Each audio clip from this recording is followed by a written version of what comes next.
तो हम next topic शुरू करते हैं, है ना, डेफिनेट इंटीग्रेशन। तो इस टॉपिक में है ना बेसिकली इन पॉइंट्स को कवर करेंगे अपन, है ना। एक तो जो बेसिक कॉन्सेप्ट हो गया डेफिनेट इंटीग्रेशन में, है ना, हम कैलकुलेट क्या करते हैं। तो अभी जैसे अपन ने, है ना, इनडेफिनेट इंटीग्रेशन डिस्कस किया। तो इनडेफिनेट इंटीग्रेशन में जब किसी फंक्शन को हम इंटीग्रेट करते हैं तो हमारे पास में क्या आता था, एक फंक्शन आता था, ठीक है, और कांस्टेंट। और इस फंक्शन को हम क्या बोलते थे, इस फंक्शन को हम बोलते थे एंटी डेरिवेटिव, ठीक। और इसको एंटी डेरिवेटिव क्यों बोलते थे कि भाई इसका यदि हम डेरिवेटिव निकालें तो हमारे पास में ये फंक्शन एफ एक्स आ जाता था, ठीक। तो बेसिकली इनडेफिनेट इंटीग्रेशन में हम फंक्शन को जब इंटीग्रेट करते हैं तो हमारे पास में आउटपुट में क्या आता है, आउटपुट में एक फंक्शन आता है। जब हम डेफिनेट इंटीग्रेशन करते हैं, यदि किसी फंक्शन का हम डेफिनेट इंटीग्रेशन करते हैं तो हम किस तरह से बोलते हैं उसको, हमने उसको इंटीग्रेट किया x इजिकल टू ए से x इजिकल टू बी, ठीक है, इस तरह से बोलते हैं उसको, है ना। x करके नहीं लिखते हैं, अभी मैंने केवल अपनी क्लैरिटी के लिए लिखा है। तो इस फंक्शन का जब हम डेफिनेट इंटीग्रल निकालेंगे तो हमारे पास में क्या आता है, हमारे पास में एक वैल्यू आती है ना। इस वाले केस में क्या आया था, एक फंक्शन आया था। इस वाले केस में क्या आया, एक वैल्यू आती। और ये वैल्यू क्या है, इसको अपन ने जब इनडेफिनेट इंटीग्रेशन का जो इंट्रोडक्शन वीडियो था, है ना, वहां पे भी अपन ने डिस्कस किया था। सपोज इस ग्राफ में मैं ड्रॉ करूं x को एफ एक्स के अगेंस्ट में, तो सपोज एफ एक्स का जो ग्राफ है ना, आर्बिट्ररी कोई भी शेप ले सकता है। तो इस तरह का शेप है इसका, x इजिकल टू ए से x इजिकल टू बी के बीच में जब हम इंटीग्रेट करते हैं तो ये जो a जो आया है ना, वो क्या है, बेसिकली वो पॉइंट्स a से b के बीच में जो एरिया अंडर द कर्व है एफ एक्स का, वो आया। मतलब ये वाला जो एरिया है, ये a जो है, ये इस एरिया की वैल्यू है, ठीक। और ये एरिया की वैल्यू जो है ना, वो हम किस तरह से निकालते हैं, ये जो इंडेफिनेट इंटीग्रल जो हमने निकाला है ना, ये तो इंडेफिनेट इंटीग्रल जो हमारे पास में क्या आ गया, एफ एक्स प्लस सी है। तो इसकी वैल्यू हम निकालें x इजिकल टू बी पे माइनस इस इंडेफिनेट इंटीग्रल की वैल्यू x इजिकल टू ए पे, ठीक है। तो आप देख सकते हैं, है ना, c तो कांस्टेंट ही है ना, ये कैंसिल आउट हो गया और हमारे पास में क्या आ जाता है, मैं यहाँ पे लिख लेता हूँ x इजिकल टू ए से x इजिकल टू बी। तो इसको हम क्या बोलते हैं, हमने एफ एक्स को इंटीग्रेट किया पॉइंट ए से पॉइंट बी तक, है ना, या फ्रॉम ए टू बी, ठीक। एफ एक्स डी एक्स, है ना, ये क्या हो गया, f b minus f a. मतलब ये जो एंटी डेरिवेटिव जो आया, इसमें हमने b की वैल्यू डाली, जो जो भी वैल्यू आती है उसको, फिर a की वैल्यू डाली, जो भी वैल्यू आती है सब्ट्रैक्ट कर दिया, तो ये हमारे पास में एरिया आ गया, ठीक। और यही इक्वेशन जो दे रखी है, ये इक्वेशन जो लिखी हुई है ना, इसको हम क्या बोलते हैं, इसको हम second fundamental theorem of integral calculus भी बोलते हैं, है ना। इसका फॉर्मल स्टेटमेंट अभी अपन देखेंगे, है ना, इसको अभी अपन डिस्कस करेंगे थोड़ा और डिटेल में। आपके जेई के सिलेबस में भी, है ना, ये स्टेटमेंट दे रखा है डेफिनेट इंटीग्रल में कि second fundamental theorem of integral calculus करके, ठीक। तो वो और कुछ नहीं, वो है ना, ये इक्वेशन है बेसिकली। तो अब हुआ कि हम ये जो एरिया है हम कैसे निकालते हैं, तो एक तरीका तो ये हो गया, और दूसरा तरीका क्या हुआ, दूसरा तरीका हुआ सम ऑफ लिमिट्स, है ना। दो तरीके हो गए इस एरिया को निकालने के, एक तो इस इक्वेशन के थ्रू और दूसरा सम ऑफ लिमिट्स। और ये सम ऑफ लिमिट्स क्या हुआ, ये भी अपन ब्रीफली डिस्कस कर चुके हैं जब अपन ने इंडेफिनेट इंटीग्रेशन किया था, उसका वीडियो, उसका यदि सेकंड वीडियो यदि आप देखें तो हमने f x is equal to x square करके फंक्शन लिया था और उसका एरिया अंडर द कर्व निकाला था।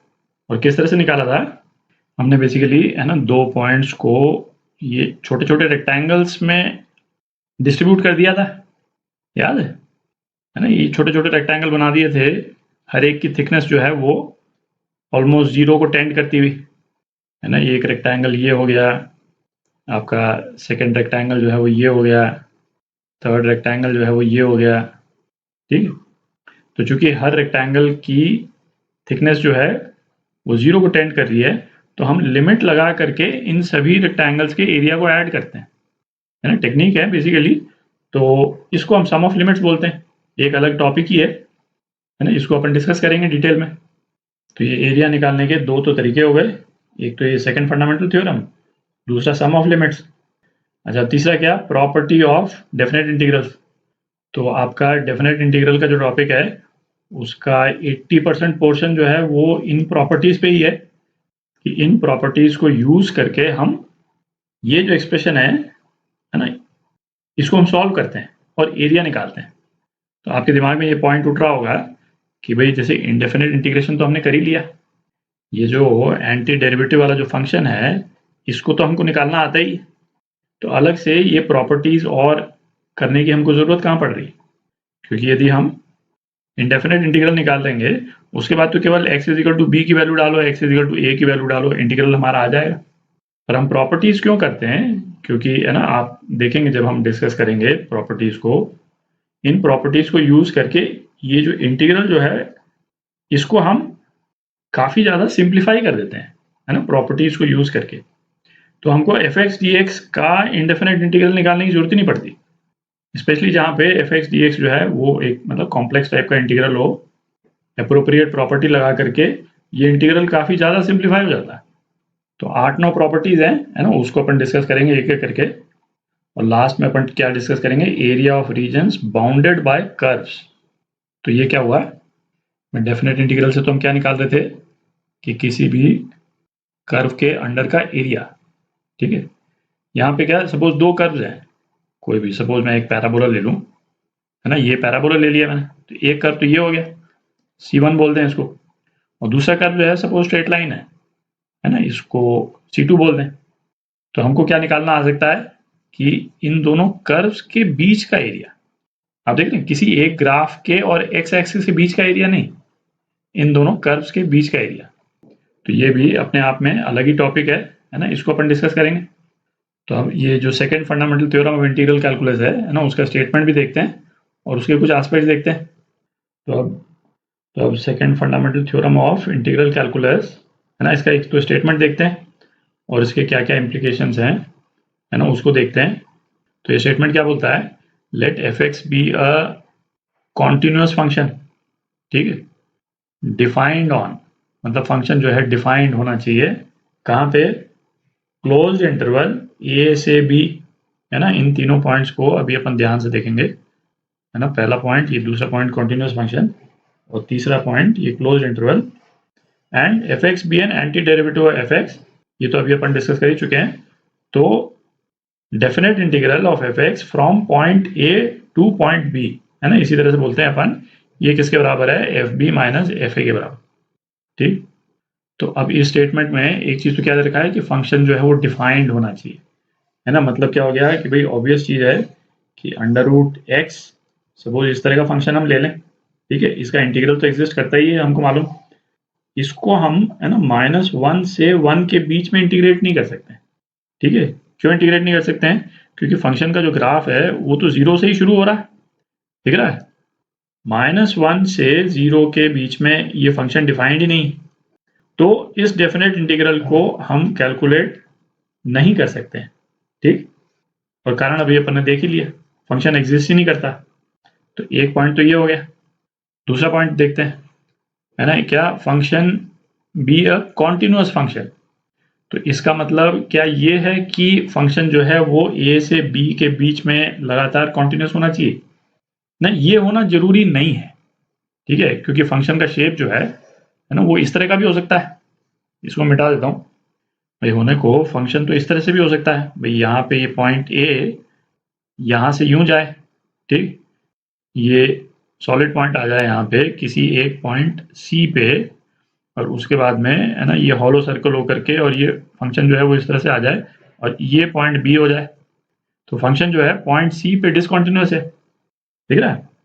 पर इसका भी हम एरिया अंडर द कर्व तो निकाल ही लेंगे, है ना। इसमें करते बेसिकली क्या है कि इसको हम दो पार्ट में तोड़ देंगे।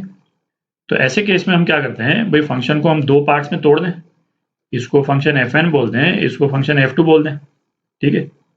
और F1 का एरिया अंडर द कर्व हम निकालें ए से सी के बीच में, और F2 का एरिया अंडर द कर्व हम निकालें सी से बी के बीच में, और दोनों को ऐड कर दें। तो हमारे पास में क्या आ जाएगा, ये पोर्शन आ जाएगा पूरा, ये पूरा पोर्शन आ जाएगा, आप देख रहे हैं F1 का एरिया अंडर द कर्व जो है वो ये आ गया और F2 का एरिया अंडर द कर्व जो है वो ये आ गया। तो हमने फंक्शन को दो फंक्शंस में तो तोड़ दिया, पर हमने जिन फंक्शंस में तोड़ा है ना मेन फंक्शन को, पर वो दोनों फंक्शन है ना, जैसे इस केस में F1 और F2 अपने रेस्पेक्टिव जो x की वैल्यूज हैं उन वैल्यूज पे प्रॉपरली डिफाइंड होने चाहिए। तो ऐसा नहीं होना चाहिए कि फंक्शन F1 जो है वो है ना इन दोनों पॉइंट्स के बीच में डिफाइंड ही ना हो। और तीसरा पॉइंट क्या है कि डेफिनेट इंटीग्रल हम निकालेंगे क्लोज्ड इंटरवल के बीच में। तो इसका क्या ये मतलब निकलता है कि हम ओपन इंटरवल में डेफिनेट इंटीग्रल निकाल ही नहीं सकते, है ना? तो ऐसा नहीं है, ठीक है, क्योंकि आप इस वाले केस में भी देखें, जब हम जो ये वाला जो फंक्शन है इसका जब हम डेफिनेट इंटीग्रल निकालेंगे तो बेसिकली हम क्या करेंगे भाई f1x dx है ना a to c और f2x dx c से b।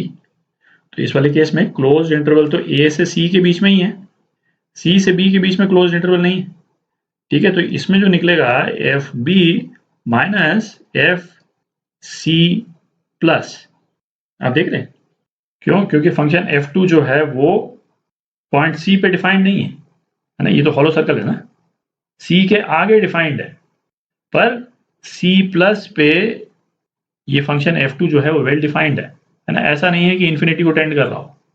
तो हम इस ओपन इंटरवल में भी है ना, ये एक साइड से ओपन है ना, इस इंटरवल में भी हम डेफिनेट इंटीग्रल को निकाल सकते हैं। तो कहने का मतलब जनरली यदि हमको इंटीग्रल ओपन इंटरवल a से b भी निकालना है तो हम इसको fb minus f a plus है ना, ये वैल्यूज डाल के भी निकाल सकते हैं, प्रोवाइडेड ये वैल्यूज जो हैं वो एग्जिस्ट करती हो, है ना, ये जरूरी है। ऐसा नहीं है कि इनमें से कोई भी वैल्यू जो है वो इन्फिनिटी को टेंड करता है। तो ये मैं क्या बोल रहा हूँ है ना, ये अपन दो एग्जांपल्स अभी देखते हैं ना, उससे क्लियर हो जाएगा आपको। जैसे सपोज हम इंटीग्रल ले लें tan x dx और इसको हम इंटीग्रेट करें 0 से π/2, ठीक। तो यदि यहाँ पे π/2 है तो tan का ग्राफ जो है वो कुछ इस टाइप से जाएगा, दिख रहा है, और ये प्लस इन्फिनिटी को टेंड करता है π/2 पे। तो इसको यदि हम इंटरवल 0 से π/2 के बीच में निकालने की यदि हम कोशिश करते हैं, ठीक है, तो हमारे पास में क्या आ जाएगा, ये tan x है ना, tan x का इंटीग्रल जो है क्या होता है माइनस ln cos x, ये तो हमारा एंटी डेरिवेटिव हो गया, ठीक है। तो x इज इक्वल टू π/2 और माइनस ln, ये minus ln cos x is equal to 0, ठीक। अच्छा, x इज इक्वल टू 0 डालेंगे तो cos 0 जो है 1 हो जाएगा, तो ये पोर्शन ये तो 0 ही हो गया। फिर यहाँ पे है ना x इज इक्वल टू नहीं, x टेंडिंग टू π/2 यदि हम डालते हैं तो cos π/2 क्या है 0 प्लस को टेंड कर जाएगा, ठीक है। और माइनस ln 0 प्लस है ना, ये 0 प्लस जो है माइनस इन्फिनिटी को चला जाएगा, तो ये माइनस होने के कारण ये प्लस इन्फिनिटी को टेंड कर जाएगा। तो आप देख सकते हैं कि ये जो डेफिनेट इंटीग्रल जो है वो वेल डिफाइंड नहीं है। ओपन इंटरवल पे यदि हम इंटीग्रेट करने की कोशिश करेंगे तो इसकी वैल्यू जो है इन्फिनिटी को टेंड कर जाती है, पर ऐसा हर केस में नहीं होगा, है ना। कुछ एक्सेप्शनल केसेस ये भी होंगे जहाँ पे फंक्शन भले जो है वो इन्फिनिटी को टेंड कर जाए, पर हमारे पास में फाइनाइट वैल्यू आ जाती है इंटीग्रल की, है ना। वो केस भी देख लेते हैं एक, यदि हम है ना इंटीग्रल यदि हम ले लेते हैं dx अपॉन √x और इसको यदि हम इंटीग्रेट करें 0 से 1 के बीच में, है ना, इसको ओपन इंटरवल 0 और यहाँ से 1 के बीच में यदि हम इंटीग्रेट कर रहे हैं, ठीक है, तो ये आप देख सकते हैं कि x टेंडिंग टू 0 पे ये फंक्शन जो है इन्फिनिटी से आ रहा है, दिख रहा है, और x इज इक्वल टू 1 पे ये यहाँ पहुंच जाएगा, कुछ इस टाइप का जा रहा है फंक्शन। पर इसको ही जब हम इंटीग्रेट करते हैं तो हमारे पास में फाइनाइट वैल्यू आ जाती है ना। आप देखें इसको, इसका इंटीग्रल क्या हो जाएगा, है ना, √x इंटू 2, इसको x इज इक्वल टू 1 है ना माइनस 2 x टेंडिंग टू 0, तो ये तो 0 ही हो गया, और ये क्या आ गया, ये 2 आ गया, आप देख रहे हैं। तो इस वाले केस में हालांकि फंक्शन जो है इन्फिनिटी को टेंड कर रहा था x टेंडिंग टू 0 पे, फिर भी इंटीग्रल हमारा फाइनाइट आ गया, तो ये जो अभी अपन ने डिस्कशन किया है ना, उसका नेट इम्प्लीकेशन क्या है कि closed interval a to b integrate करना तो आइडियल है, और हर केस में प्रोवाइडेड ए और बी पे एफ बी और एफ ए दोनों एग्जिस्ट करने चाहिए, है ना, ऑब्वियस है। पर हम ओपन इंटरवल ए से बी के बीच में भी डेफिनेट इंटीग्रल निकाल सकते हैं, प्रोवाइडेड ये फंक्शन एफ एक्स जो है वो है ना ए से बी निकाल रहे हैं, तो limit x tending to b minus इस पे एग्जिस्ट करना चाहिए, और limit x tending to a plus f x है ना ये भी एग्जिस्ट करना चाहिए, और इन दोनों पॉइंट्स के बीच में तो कॉन्टिन्यूस होना ही चाहिए, है ना, ये तो क्लियर ही है। ठीक, ये जो अभी अपन ने डिस्कशन किया ना, जेई के पॉइंट ऑफ व्यू से उतना भले रेलेवेंट नहीं हो, क्योंकि हमारा सारा है ना 99% काम तो इस वाली इक्वेशन से चल ही जाएगा। ठीक है, हमारे कोई एक डेफिनेट इंटीग्रल मिलेगा, कोई प्रॉपर्टी लगाई, है ना, ये कैलकुलेट किया और उसके बाद में हमारा आंसर आ गया।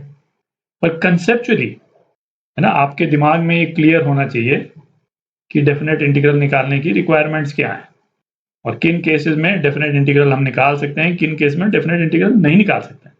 ठीक है, अच्छा, तो अब ये बेसिक कॉन्सेप्ट पे डिस्कशन खत्म करने के पहले है ना एक एस्पेक्ट और देख लें अपन ना, एक्स एफ एक्स इस तरह से कि यदि एफ एक्स की वैल्यू जो है वो नेगेटिव होती है किसी एक पर्टिकुलर पीरियड में, तो उस पोर्शन का एरिया जो है वो नेगेटिव आता है ना। कहने का मतलब क्या हुआ कि यदि सपोज एफ एक्स जो है वो साइन एक्स है, ठीक है, और इसको हम 0 से 2 पाई के बीच में इंटीग्रेट करेंगे, है तो अभी इंटीग्रेट नहीं कर रहे, केवल इसको विजुलाइज करते हैं।